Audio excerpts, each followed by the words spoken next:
এই ফার্স্ট আমরা 7টার সময় বেরিয়েছি। আর এখন আমাদের সাথে কমিউনিকেশন কথার হচ্ছে একটু প্রবলেম হচ্ছে। কিছু কিছু জায়গায় হিন্দি মোটামুটি বলতে পারছে, কিছু কিছু জায়গায় একদম হিন্দি চলছে না। আমরা ইশারায় বোঝাচ্ছি কথা, তো ভালো লাগছে, হেভি লাগছে। আর মনে হচ্ছে আজকে ওয়েদার সারাদিন এরকমই হবে, বৃষ্টি হতে পারে। বৃষ্টি হলেই প্রবলেম, বারবার চেঞ্জ করতে। কালকে মোটামুটি 3 থেকে 4 বার আমরা রেনকোট পরেছি কালকে, তো আজকে আর ভিজতে চাইছি না। তো সকাল সকাল আমরা সাউথ ইন্ডিয়ান খাবার খাচ্ছি, এটা হচ্ছে ইডলি, আর এখানে নারকেলের চাটনি দিয়েছে আর সাম্বার দিয়েছে। তো জানি না এটা কীরকম খেতে, আগেও খেয়েছি, এখানকার টেস্টটা জানি না কীরকম। এটা দিয়ে একটুখানি ডাইরেক্ট কামড়েই খায়, ওরা কেটে কেটে খায়, আমরা এরকম খাবো, বাঙালিরা যেরকম খায় চুবিয়ে।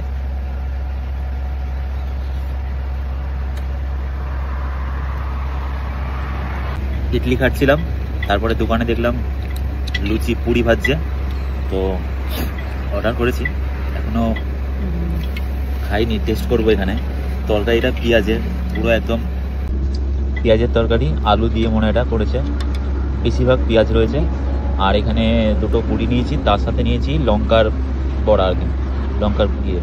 তো এটা ভালো লাগছে খেতে, এখনও পুরি আর সবজি দিয়ে খেয়ে দেখিনি, তো টেস্ট করবো। আর এটা হচ্ছে নারকেলের চাটনি, গরম গরম হলে ভালো লাগতো, কিন্তু এটা ভেজে রাখা, ঠান্ডা ঠান্ডা একটুখানি, তাও খেয়ে নিই, খেতে পাচ্ছে। অনেকটা পেঁয়াজের চাটনি মনে হচ্ছে।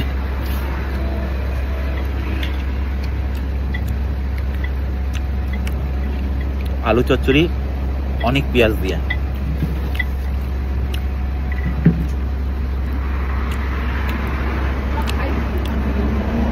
আমার সবচেয়ে লঙ্কার বড়াটা ভালো লাগছে। এটা ভালো মনে হচ্ছে, এটা দিয়ে শুধু লুচি রোল করে খাওয়া যাবে। আর রাস্তা দিয়ে আসার সময় খালি নারকেল গাছ আর নারকেল গাছ। দোকানটা খুব সুন্দর জায়গায়, ব্যাকগ্রাউন্ডটা খুব সুন্দর।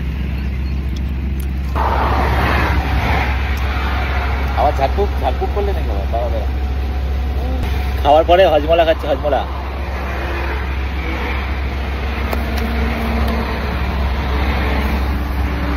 এখানে যতক্ষণ আসলাম সকালবেলায়, চারিদিকে ভুট্টার ক্ষেত আর হচ্ছে সুপারি গাছ, নারকেল গাছ দেখতে পাচ্ছি চারিদিকে, সুপারি গাছ নারকেল গাছে ভরা। আর আমরা যেই দোকানে হচ্ছে ব্রেকফাস্ট করলাম সকালবেলায়, ইডলি আর হচ্ছে পুরি, সেটা হচ্ছে এইখানে। আর এখান থেকে চা খেয়েছি, আর এটা হচ্ছে মেন হাইওয়ে।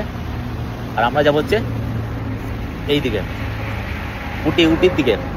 তো আজকে মোটামুটি উটিতে কালকে পৌঁছে যাব, আজকে দেখি যতদূর যাওয়া যায় সেখানে স্টে করব।